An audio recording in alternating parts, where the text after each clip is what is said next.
Salut à tous, une petite vidéo réaction à un message qu'on m'a fait parvenir suite à la vidéo que j'ai faite avec Baba Orom, celle-ci, et où j'ai eu droit à un message tout en douceur indirectement via le forum manjaro.org auquel je ne suis pas inscrit et auquel Baba Orom est inscrit et qui me fait passer le message suivant de notre cher ami le modérateur Papa Joke. Vous allez comprendre pourquoi je reste calme. Donc, je cite sa prose.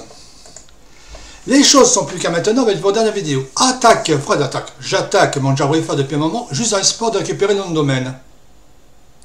C'est pas bien la jalousie. Est-ce qu'il faut que je mette la vidéo en pause et que j'aille vider la vessie parce que je sens que je vais exploser de rire et qu'elle risque aussi d'exploser de rire au passage? Mais je n'en ai rien à péter du nom de domaine de Manjaro.fr. Je ne suis pas jaloux. La jalousie, c'est, dirons-nous, le meilleur argument quand on n'a pas d'argument. Voilà. C'est tout. Je ne sais pas, Papa Joke, si tu as souffert des conséquences de la Bruelmania dans les années 90 par rapport au prénom que je crois que tu partages avec un certain Marcel Benguigui, de sa véritable identité, à vérifier. Je tiens à te répéter que je ne suis pas intéressé par Manjaro.fr et que moi, au moins, j'ai le courage de mes propos. Je te cite. Contrairement à toi, je ne cherche toujours pas à vendre Manjaro. Pour moi, à chacun sur sa distribution, du moment que c'est unique, c'est heureux. Oui. Donc, simple remarque. Pour moi, c'est un comportement qu'on pourrait qualifier de bizarre, pour pas dire de suicidaire. Imaginons que tu sois concessionnaire pour la marque au lion. Et tu ne vas pas dire, bon, je ne vais pas forcément promouvoir ma marque, mais tant que personne n'a cette voiture, je suis content. Tu crois que c'est tenable comme politique? Je ne pense pas. Je ne pense pas du tout.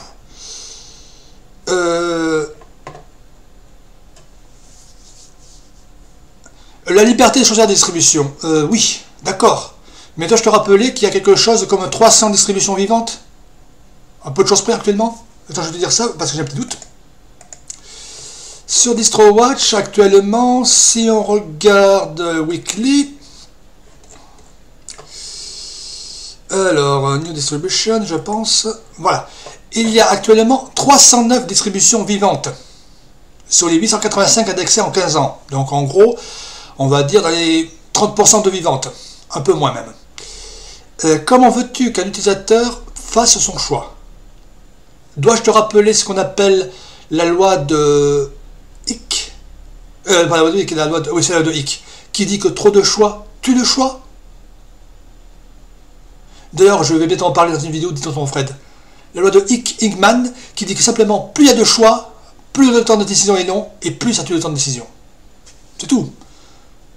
Donc moi je m'excuse, trop de choix tue le choix.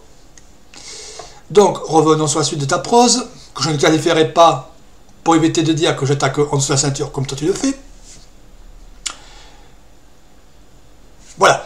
Quand tu dis aussi, toujours sur le plan un peu comportement bizarre, je renseignerai un utilisateur qui désire venir vers Manjaro, mais je n'encouragerai pas automatiquement. Alors, qu'est-ce que tu fais sur Manjaro.fr? Pourquoi tu es modérateur sur le dit forum? Moi, je m'excuse. Tu imagines un forum comme celui de la séduction, d'ArchLinuxFR, d'archlinux.org, de Debian Facile, de Mageia Online, ou de toute autre distribution qui aurait des modérateurs qui disaient « Oui, je te renseigne, mais je ne te force pas à utiliser cette distribution. » Le modérateur en question, il se prendrait un coup de pied dans les roustons à la vitesse de la lumière. Moi, je m'excuse. Ce modérateur, c'est le principe de la bonne vieille citation qui dit « Mon Dieu, protégez-moi de mes ennemis, mes amis, gardez-moi de mes ennemis, je m'en charge. » Avec toi, comme modérateur, il n'y a pas besoin d'ennemis. Tu es le pire ennemi possible pour le forum. C'est tout. Parce que tu dis, tant que c'est du Linux, c'est pas grave, mais qu'est-ce que tu fous sur Manjaro? Pourquoi tu ne vas pas promouvoir la distribution que tu considères être la bonne? Je suis archlinuxien, mais pourtant, je dis, attention, ArchLinux, c'est pas pour tout le monde. Si je participe au projet de SystemVap, c'est parce que je considère que c'est un projet intéressant, qui aide les personnes, qui bouge le cul, qui se bouge le cul pour faire remonter les bugs. Depuis quand Manjaro.fr, et je demande à Lemus83 et autres administrateurs de me répondre, pas uniquement toi, parce qu'apparemment, tu dois être le porte-parole n'étant que modérateur, quand est-ce que vous avez rapporté des bugs à Manjaro International? Quand? Qui s'est cassé le cul en avril 2017 pour corriger le bug de la vidéo, le bug en vidéo? Qui s'est cassé le cul en fin 2017 par rapport au bug du XFCE? Qui s'est prêté comme de la merde? Qui?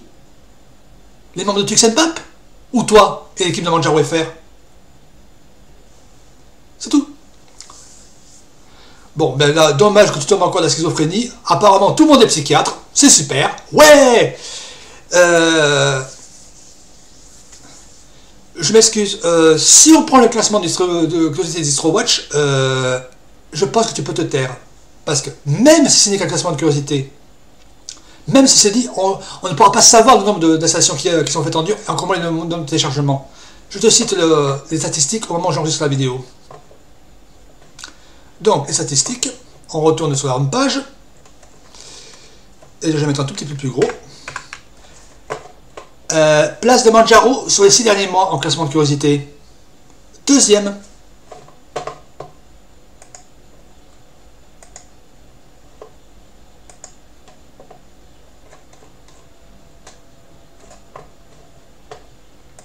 Troisième pour 2017.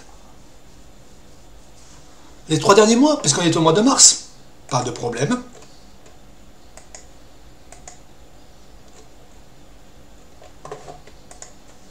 Première.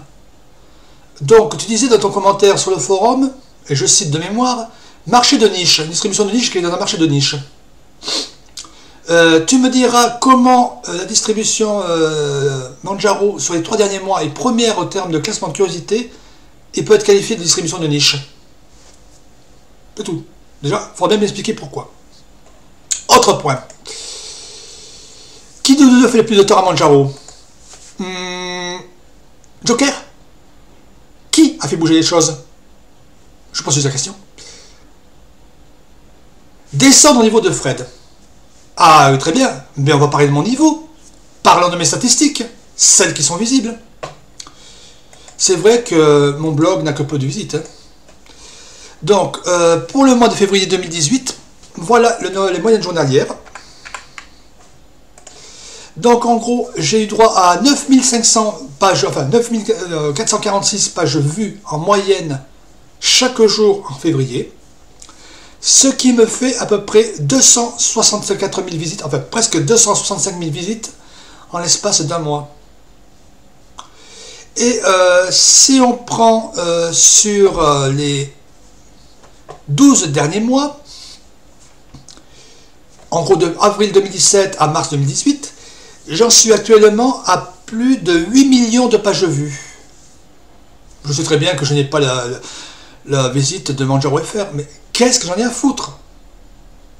Que dalle! Le nom de domaine, mais j'en ai rien à foutre. Strictement que dalle.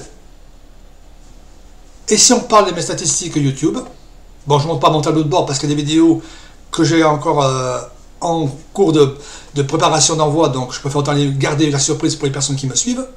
Voilà mes stats. Bon, je suis un millionnième et compagnie, bref.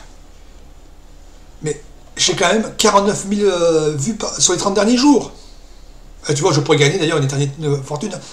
Et voilà, c'est bien simple. Je suis passé en l'espace de 15 jours de 3214 à plus de 3330 abonnés. J'ai gagné 100 abonnés en l'espace de 15 jours. C'est vrai que je n'ai aucune influence. Je ne suis pas... Je sais très bien que l'informatique est une logique binaire. Mais si une distribution a des problèmes, je le dirai. Manjaro a fait les cons, il continue à faire le con avec Manjaro SX. Mais qui ose dire ça? Des personnes qui ont le courage de le dire. Pas des personnes qui se font tourner la laine sur le dos comme Manjaro FR. Est-ce que le Must 83 a rapporté des bugs? Est-ce que les autres administrateurs de Manjaro FR ont rapporté des bugs? Est-ce qu'un seul bug remporté sur Manjaro FR est remonté en international? Je pose une question. À ma connaissance, il n'y en a pas. Je peux très bien me tromper. Mais je m'excuse. L'argument de la jalousie ne tient pas. La schizophrénie, je m'excuse. Quand tu dis « Ah oui, je veux promouvoir tel produit, mais je ne vais pas forcément promouvoir le produit pour lequel je suis modérateur. » Mais je te réponds la même chose. Est-ce qu'un concessionnaire de la marque au Lyon va promouvoir des bagnoles à la marque aux losanges? C'est complètement débile. C'est complètement contre-productif. C'est le moyen de se faire fermer sa concession en l'espace de 3 semaines. C'est tout. Il faut rester logique. Qui fait du boulot? Tuxenpap et les autres. Qui Qui récolte les lauriers? Manjaro FR, la plupart du temps. Donc je m'excuse. C'est bien beau de tirer la couverture quand tout va bien. Et de se dire, ah non, je suis pas là quand il n'y a pas de problème. Mais je m'excuse. Ton comportement n'est pas logique. Et n'est pas valable pour un modérateur. Tu vois, je suis resté très calme. Je savais très bien que tu n'aurais pas le courage de m'écrire. Et c'est pour ça que j'ai répondu directement en face. Parce que c'est bien beau de dire des choses dans le dos de personnes. Mais c'est une autre chose de les dire en face. Voilà. Désolé pour la vidéo gueulante qui était quand même très calme. Vous aurez tous les liens dans le descriptif. Sur ce, je vous laisse. Je vous dis salut à tous. Et à bientôt dans une vidéo qui sera, elle, vraiment utile. Ciao!